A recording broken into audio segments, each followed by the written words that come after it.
सच्चाई सच छुपने नहीं देंगे। अस्सलाम वालेकुम, आदाब। मैं हूं हाफिज गुलाम सरवर और आप देख रहे हैं देश की सच्चाई। बंगाल चुनाव से पहले भी और चुनाव के समय में भी हिंसा की खबरें लगातार आ रही थी। मेन स्ट्रीम मीडिया भी और सोशल मीडिया भी लगातार ऐसे दृश्य दिखाने में लगे हुए थे जिससे ये लग रहा था कि बंगाल भारत का वो राज्य है जहां चुनावी हिंसा अनिवार्य है और हर चुनाव में यहाँ हिंसा होता है। लेकिन जब चुनाव संपन्न हो गया और सरकार बन गई तब भी हिंसा की खबर लगातार आ रही है और आज केंद्रीय मंत्री पर भी हमले की सूचना मिली है। हिंसा को कहीं भी जस्टिफाई नहीं किया जा सकता है, ये कहीं से भी सभ्य समाज के लिए बेहतर नहीं है। लेकिन क्या कारण है कि इस प्रकार के हिंसा पर लगाम नहीं लग पाता है? एक प्रश्न स्वाभाविक है कि आए दिन कहीं भी अगर किसी भी राज्य में चुनावी हिंसा हो तो उसका मूल्यांकन किस प्रकार से किया जाए और उसमें दोषियों को किस तरह से कटघरे में खड़ा किया जाए, और क्यों हिंसाओं का दौर रुकता नहीं है और क्यों हिंसा करने वाले कटघरे में खड़े नहीं हो पाते हैं, जेल की सलाखों तक नहीं पहुंच पाते हैं, इत्यादि इत्यादि। सबसे बड़ा सवाल यह पैदा होता है कि न्याय की मांग करने वाले की मंशा क्या है। यह निर्भर करता है इस पर कि जो लोग भी हंगामा कर रहे हैं इस हिंसा के विरोध में, जो लोग भी अपनी आवाज उठा रहे हैं, उनकी नीयत क्या है और उनकी नीति क्या है, इसी पर वो आकर अटक जाता है मामला। बंगाल में चुनावी हिंसा चुनाव के बाद की खबरें लगातार आ रही हैं, लेकिन आपको मैं बताता चलूं कि उत्तर प्रदेश में भी चुनाव के परिणाम के बाद, यानी पंचायती चुनाव हुआ था और चुनाव के परिणाम के बाद लगातार हिंसा की खबरें आ रही हैं और 2 दर्जन से अधिक लोग इस चुनावी हिंसा के शिकार हुए उत्तर प्रदेश में। लेकिन मीडिया में सन्नाटा छाया हुआ है और कोई भी व्यक्ति इस पर खुलकर बोलने को तैयार नहीं है, और एक आधा अगर कोई लीडर बोलता भी है तो उन बातों को वहीं दफन कर दिया जाता है, दबा दिया जाता है। फिर बंगाल के चुनावी हिंसा को इस तरह से हवा क्यों दी जा रही है?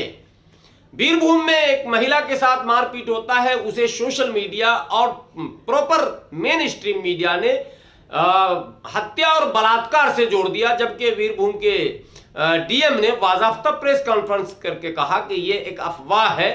कुछ आपस में तू मैं और झगड़े तो हुए हैं, लेकिन हत्या या बलात्कार की घटनाएं नहीं घटी हैं। मैं डीएम साहब का भी पक्ष नहीं ले रहा हूं और मैं विरोध करने वालों का विरोध नहीं कर रहा हूं, विरोध करने वालों का समर्थन कर रहा हूं। ये अच्छी बात है। हत्या का, हिंसा का, नफरत का विरोध होना चाहिए, लेकिन विरोध का पैमाना अनिवार्य है। यदि पैमाना सही नहीं होगा तो दोषी कभी भी कटघरे में खड़ा नहीं हो सकता है। क्या भारतीय जनता पार्टी जो लगातार विरोध कर रही है, ममता बनर्जी के शपथ ग्रहण समारोह का विरोध किया, धरना प्रदर्शन किया और अब दिल्ली से लेकर बिहार तक के तमाम नेता, लगातार ये खबरें आ रही हैं कि वो धरना और प्रदर्शन कर रहे हैं। खबर सीवान से है, जहां सीवान के पूर्व सांसद ओम प्रकाश यादव भी इस कोरोना नियमों का पालन करते हुए धरने पर बैठ गए हैं और उनके साथ भारतीय जनता पार्टी के युवा साथी यानी कि युवा मोर्चा के जिला अध्यक्ष भी हैं, जो चंद्र विजय प्रकाश उर्फ हैप्पी यादव हैं, वो भी है और कई और नेता उनके साथ हैं। कुछ जिला परिषद के सदस्य हैं, कुछ मुखिया महोदय हैं। ये सारे लोग सीवान के पूर्व सांसद और भाजपा के नेता बल्कि प्रदेश के उपाध्यक्ष हैं ओम प्रकाश यादव जी के आवास पर सोशल डिस्टेंसिंग और तमाम नियमों का पालन करते हुए बंगाल चुनाव के बाद हो रहे हिंसा के विरोध में धरना पर बैठ गए। बहुत अच्छा काम है। हिंसा के विरोध में तो आवाज उठनी ही चाहिए और दिल्ली से भी लगातार आवाज उठ रही है। आज कई केंद्रीय मंत्रियों के बयान आए हैं। भारतीय जनता पार्टी के राष्ट्रीय अध्यक्ष का बंगाल दौरा हो रहा है और वहां जाकर वो उन कार्यकर्ताओं से मिल रहे हैं, लेकिन आखिर ये हिंसा हो क्यों रहा है और कर कौन रहा है, इसी बात पर आकर सारी बातें अटक जाती हैं। क्यों नहीं हिंसा करने वालों के चेहरे को बेनकाब किया जा रहा है? वो कौन है जो हिंसा की सारी सीमाओं को पार करता चला जा रहा और हत्या से भी बड़ी घटनाओं को अंजाम देता चला जा रहा है, दफ्तरों में आग लगा रहा भारतीय जनता पार्टी के और भारतीय जनता पार्टी के कार्यकर्ताओं और नेताओं के घरों को लूट रहा है। ये सारे वीडियो तो आ रहे हैं, लेकिन ये कह देना कि ये केवल टीएमसी के कार्यकर्ता या टीएमसी के गुंडे या जिहादी हैं, क्या ये समस्याओं का समाधान है? आखिर पुलिस प्रशासन जो अब तक यानी कल से पहले तक केंद्र के निगरानी में यानी कि चुनाव आयोग के निगरानी में काम कर रही थी, कल शपथ ग्रहण समारोह के बाद, हस्ताक्षर के बाद, चार्ज लेने के बाद बंगाल का सारा जो प्रशासनिक मामला है वो ममता बनर्जी के हाथ में आया। पिछले 2-2.5 महीनों से जब से नोटिफिकेशन हुआ था तब से लेकर डीजीपी का तबादला, एसपी का तबादला, डीएम का तबादला, ये सब कुछ चुनाव आयोग कर रहा था। तो चुनाव आयोग के द्वारा नियुक्त डीजीपी जो बंगाल के थे वो इन हिंसाइयों और हिंसा करने वाले और दंगाइयों को चिन्हित करने में, पहचानने में और पकड़ने में विफल क्यों हो रहे हैं? यह एक बहुत बड़ा प्रश्न है और इस प्रश्न पर बहस की आवश्यकता है कि जब देश में इस प्रकार की हिंसाएं हों तो क्या सकारात्मक राजनीति नहीं होनी चाहिए? क्या दलगत भावनाओं से और सांप्रदायिक भावनाओं से और क्षेत्रीय भावनाओं से ऊपर उठकर क्या इस पर विमर्श नहीं होना चाहिए?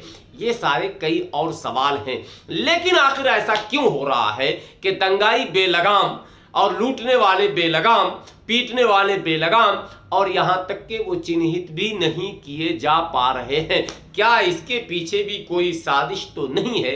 किसी के चेहरे को बदनाम करने या किसी को जबरन मतलब दागदार बनाने की कोशिश तो नहीं हो रही है? या पार्टी की कोई पर्दे के पीछे से अलग रणनीति तो नहीं है? सूत्र बताते हैं। पश्चिम बंगाल में भी घूमकर आया था चुनाव में और हमारे कुछ रिपोर्टर्स भी हैं और कुछ और रिपोर्टरों से हमारे संबंध हैं।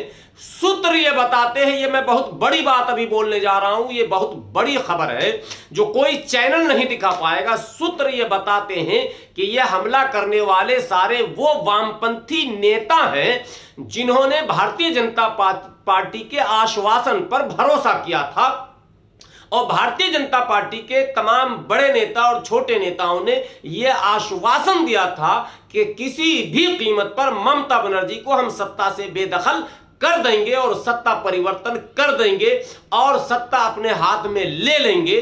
तो वो जो कम्युनिस्ट के पूरे लीडर थे स्थानीय, उन्होंने ये कहा कि पहले राम बाद में वाम, हम वामपंथी बाद में बनेंगे, पहले एक बार भारतीय जनता पार्टी चूंकि बड़ी ताकत के साथ आई है, इसके पास ईडी, इसके पास सीबीआई, इसके पास केंद्रीय एजेंसी और चुनाव आयोग और केंद्रीय टीम पूरी है, कई राज्यों के मुख्यमंत्री है, तो क्यों नहीं इसको एक मौका देकर ममता बनर्जी को सत्ता से बेदखल किया जाए।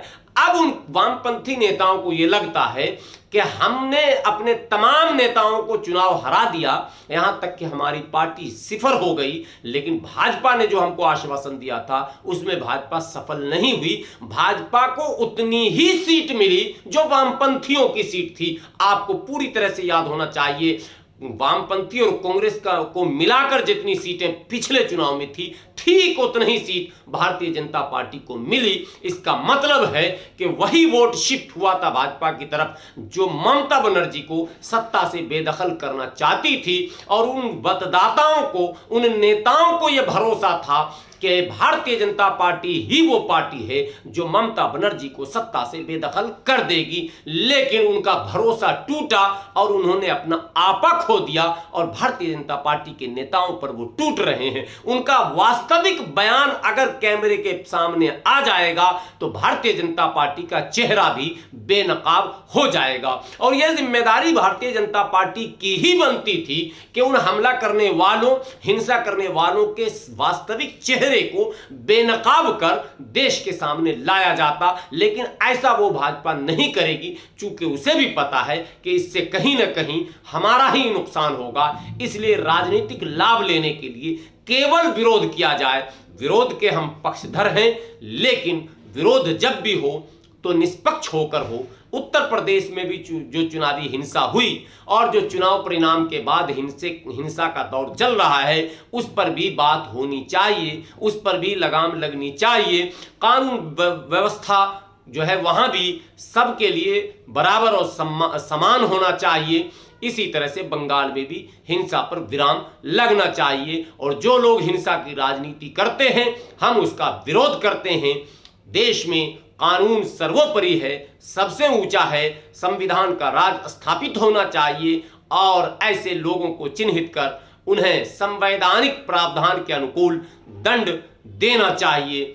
आप देखें कैसे दिल्ली के एक एक नकलो हरकत को आप देख रहे हैं, लेकिन आप देखें कि सीवान के अंदर भारतीय जनता पार्टी के प्रदेश उपाध्यक्ष और पूर्व सांसद ओम प्रकाश यादव और उनके सहयोगी समेत जो लोग विरोध स्वरूप धरना दे रहे हैं, वो क्या कह रहे हैं, क्या उनकी आवाज है और क्या उनके मांग पर केंद्र सरकार गंभीर होगी और अपनी एजेंसियों को लगाकर उन दंगाइयों को बेनकाब करेगी, इसकी प्रतीक्षा भी कीजिए। और सुनिए साजिद हुसैन की वो रिपोर्ट जिसमें पूर्व सांसद ओम प्रकाश यादव जी और उनके समर्थकों के द्वारा दिए गए धरना में जो बयान दिया जा रहा है। बंगाल में चुनाव संपन्न हो चुके हैं, लेकिन तीसरी बार मुख्यमंत्री बनने के बाद भी ममता बनर्जी हिंसा पर रोक लगाने में असफल रही हैं। राजनीतिक हिंसा का दौर और भारतीय जनता पार्टी के कार्यकर्ताओं की हत्या, उनके दुकान जलाने देना, उनके घर में आग लगा देना, यह निंदनीय है। हम भारत सरकार से मांग करते हैं कि पहल करते हुए या तो राष्ट्रपति शासन लगाया जाए और नहीं तो कानूनी शिकंजा के तहत कार्रवाई की जाए, ताकि निर्मम जो हत्याएं हो रही है उस पर रोक लग सके। चुनाव के बाद भारतीय जनता पार्टी की जिस प्रकार से पश्चिम बंगाल में हत्या हो रही है, देश की भावना से ऐसी घटना पूरे देश में पहली बार देखने को मिल रहा है कि चुनाव के परिणाम के बाद भारतीय जनता पार्टी के कार्यकर्ताओं के साथ हत्या, लूट, बलात्कार जैसी घटना से पूरा देश शर्मसार हुआ है। मैं भारतीय जनता पार्टी के जिला अध्यक्ष होने के नाते मैं मांग करता हूं कि पश्चिम बंगाल में भारतीय जनता पार्टी के कार्यकर्ताओं के हत्या के खिलाफ में वहां पर राष्ट्रपति शासन लागू हो, जिससे पश्चिम बंगाल में शांति व्यवस्था कायम हो सके।